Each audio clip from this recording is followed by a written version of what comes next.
Bonjour, everyone. Some of you might wonder why a tribute to Shimon Peres? Why a tribute during an event which is dedicated to technology? In a very brief moment, Yossi Vardi and a panel of Israeli entrepreneurs will come on stage, and Yossi is widely seen as the godfather of Israel high-tech industry and, I would say, Israel startups. And I want to thank him for being with us today. Last year he wanted to come, but Yossi is very badly organized, so he missed his plane. And I think that Yossi will agree, because at the very foundation of Israel as a startup nation is one man, Shimon Peres. Shimon has been the man who really believed in technology, in startups, and decided that this is the future of Israel. His political career started even before the state of Israel was born, and it has spanned almost 70 years until last year. He has been Minister of Defense, he has been twice Prime Minister, and he was the 9th President of Israel. Shimon Peres was one of Israel's founding fathers, idealistic, open-minded, believing in progress and in science, and unsurprisingly, he was deeply interested in technology and what technology can bring to humanity. And but his son, Chemi, to share with us about the groundbreaking achievements of this giant who received the Nobel Prize for Peace alongside Yitzhak Rabin and Yasser Arafat. Chemi Peres will present you a short film on innovation, but also explain the vision of the Peres Center for Peace and Innovation. And Shimon wanted absolutely to add innovation, which is Israel's leading organization to promote peace across the region. And I have the honor to serve as chair of the International Board of Governors. Please welcome Chemi Peres.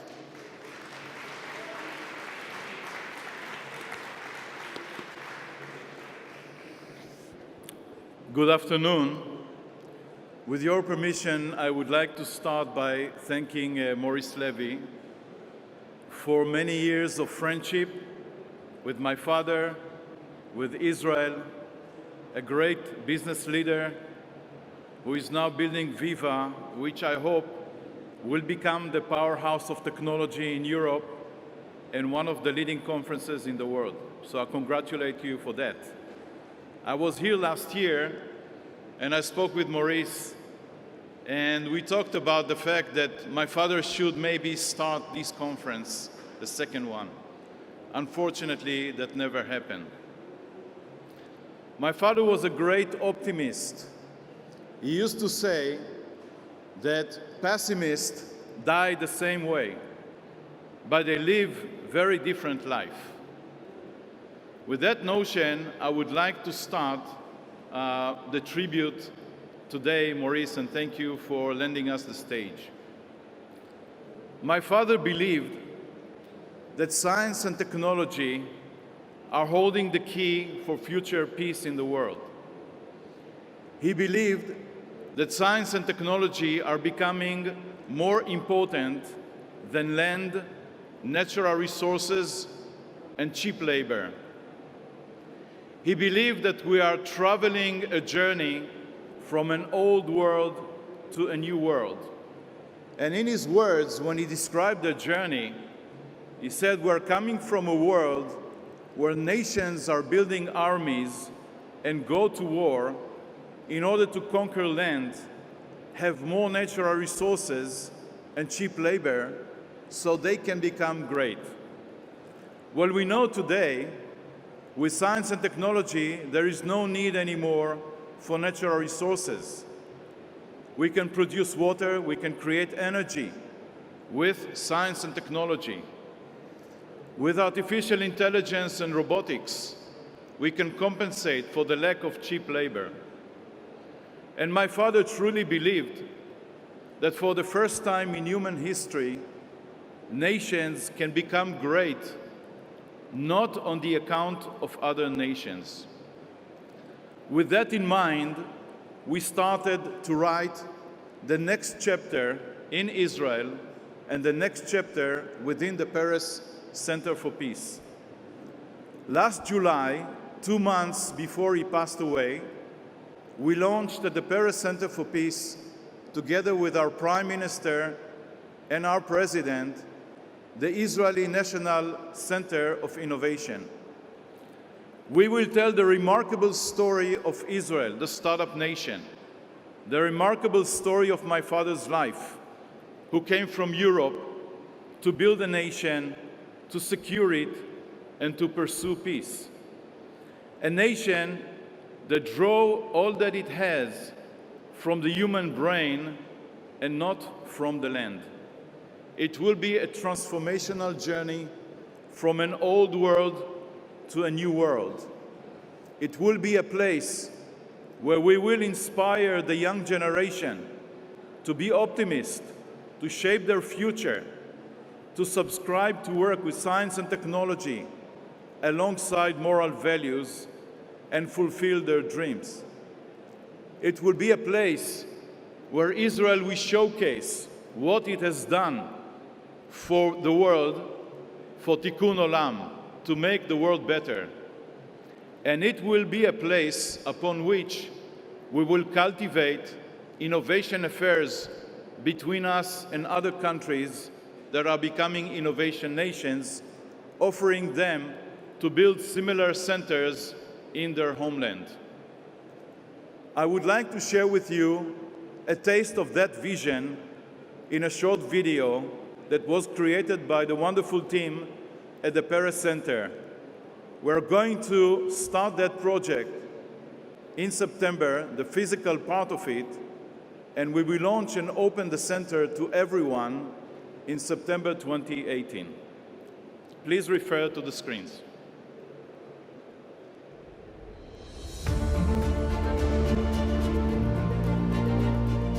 After 20 years of meaningful work, the Paris Center for Peace opens a new chapter by launching the Israeli Innovation Center, along with its projects in peace education, health, environment, and business, advancing cooperation, trust, and mutual understanding. Here, innovation is the key to promoting dialogue among nations for peace, empowerment, and prosperity. Here, we will be moved by the unique story of Israel, the innovation nation, born with scant resources, with swamps in the north and deserts in the south, which became a nation in the forefront of technology with leading inventions that have changed the world. We will salute Israel's past achievements and the events that shaped the innovation nation, paving the way for future generations. We will light a spark within every child and adult from Israel and abroad. This will be a place to create, to innovate, to advance Tikkun Olam, shared living, and peace. Lobby. The entrance hall will take us on a journey through the story of Israeli innovation and how it changed the world. The library. We'll continue to the unique virtual library, where we'll use innovative methods to surf the information superhighway, discovering how curiosity and creativity become the human capital at the source of innovation. First floor.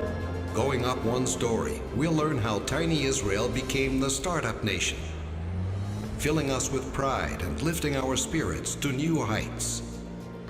Information sharing technologies and interactive games will reveal the milestones that have made us what we are, an inspiring global innovation leader. Second floor. From here, we'll take a personal journey through virtual reality to see the future and the innovations of tomorrow. Visitors will be invited to take part in making the impossible possible on the road to a better future. lower level. This is a showcase for contemporary Israeli innovation, the dreams, ideas, and initiatives that have become reality. A place to excite us as we encounter and experience the latest developments. An interactive laboratory of current Israeli innovation, all in one place. An incubator for aspiring entrepreneurs and innovators, offering workshops, brainstorming, and lectures. Together, we will establish the Israeli Innovation Center, a place from which every visitor will emerge more optimistic and hopeful, with the knowledge that each of them can help create a better future.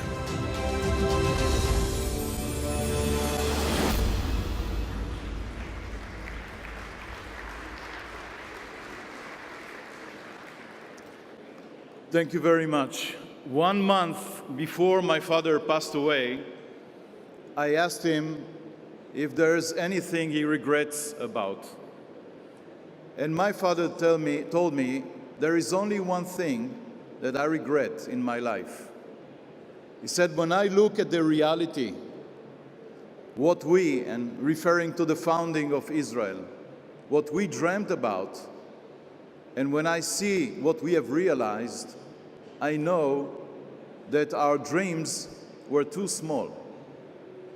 With that in mind, 1 month before he passed away, he wrote a book which is dedicated to you, the young in age and the young in heart, that is titled, No Room for Small Dreams. So his conclusion was, dream, realize your dream, but make sure that these dreams are big enough. Otherwise, you may be regretting them. Thank you so much.